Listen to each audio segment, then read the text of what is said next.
نۆره و قەرەباڵغی شۆفێرانە بۆ وەرگرتنی بەنزینی 690 دیناری حکوومەتی عێراق. ساڵێکی دیکە تێپەڕی و وەک زۆر قەیرانی دیکە حکوومەتی هەرێم چارەسەری قەیرانی گرانبوونی بەنزینی نەکرد. ئەو بەنزینەیەکی کە بە 690ەکە ئەیەن ئەو دەستناکەوێت کاکە، هەموو دەستی بەسەراگیرەوە، چەند کومپانیایەکی دەسەڵاتدار هەموویە باوت و یەڵێ هۆکار گەندەڵیە، گەندەڵی بەرپرسەکانە، گەندەڵی حکوومەتی هەرێمە. سەدام حوسێن کە ئاینە دوکتاتۆرە، قۆنرەکانی زۆر لەمان پیاوتر بوو.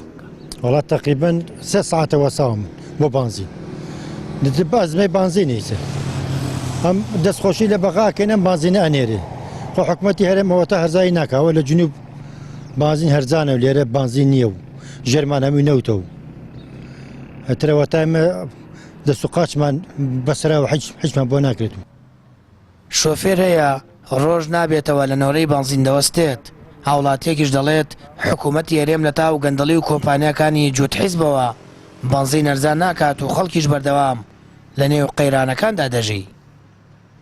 چاریش ناکرێت، هەتا بێ خراپە بێ باش نابێ. وڵی چەند ساڵ ئەمە 30 ساڵە بێ، یعنی هیچ شتێکی باش نەکراوە تا ئێستا بکرێ. ئیدر یعنی ئومێد بە چییە بێ؟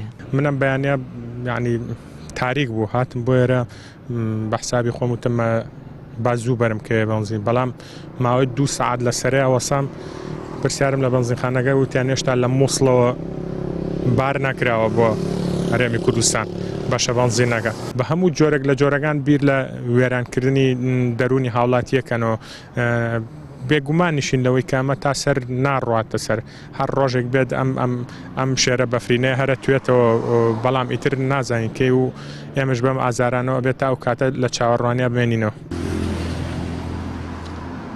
ڕۆژانە لە 2 بەنزینخانەی پارێزگای هەڵەبجا بەنزینەکەی عێراق دابش دەکرێت.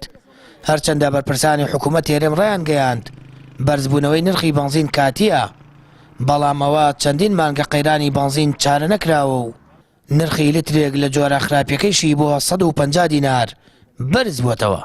حکوومەتی عێراقیش بۆ کەمێک سوکردنی باری سەرشانی هەرێم ڕۆژانە ملیۆنێک لیتر بەنزین بە نرخی 690 دینار بۆ هەرێمی کوردستان دەنێرێت. سامان فەتاح، کەناڵی ئاسمانی پەیام، هەڵەبجە.